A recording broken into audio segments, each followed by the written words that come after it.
Hello, ರಮೇಶನ್ ಮನೇಲಿರೋ ಕೋಳಿ ಸುರೇಶನ್ ಮನೆಗೆ ಹೋಗ್ಬಿಟ್ಟು ಮೊಟ್ಟೆ ಇಕ್ಕುತ್ತೆ.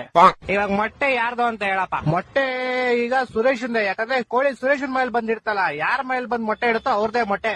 ಇಲ್ಲ ಲೇ, ಇಲ್ವಾ? ಮತ್ತಿನ್ಯಾರ್ದು ಮೊಟ್ಟೆ? ಕೋಳಿದಲ್ಲಿ.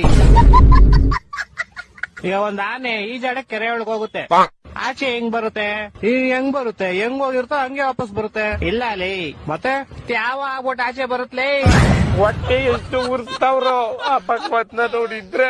ಒಬ್ಬ ಹುಡುಗ ಪ್ರತಿ ವರ್ಷ ಅವ್ನ್ ಬರ್ತಡೆಗೆ ಉಂಡಿಗೆ ₹1 ಆಗ್ತಿದ್ನಂತೆ. 60 ವರ್ಷ ಆದ್ಮೇಲೆ ನೋಡಿದ್ರೆ ಅದ್ರಲ್ಲಿ ಬರೀ ₹12 ಐತಂತೆ. ಹೆಂಗೆ ಅಂದ್ರೆ ಅವ್ನು ಯಾರ ಚಪ್ಪಲಿ ಇರ್ತಾನೆ ಎತ್ಕೊಂಡಿರ್ತಾನೆ. ಇಲ್ಲ ಲೇ, ಮತ್ತೆ ಅವ್ನ್ ಬರ್ತಡೆ ಫೆಬ್ರವರಿ 29 ಇತ್ಲೇ. ನನ್ನ ಮಕ್ಕಳು ಒಂದೊಂದಲ್ಲ.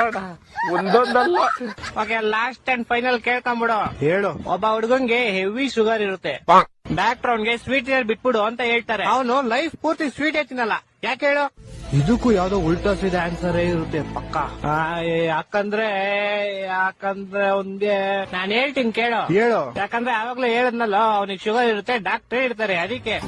ಹೊಟ್ಟೆ ಎಷ್ಟು ಉರ್ಸ್ತಾವ್ರೋ ಆ ಭಗವತ್ನ ನೋಡಿದ್ರೆ.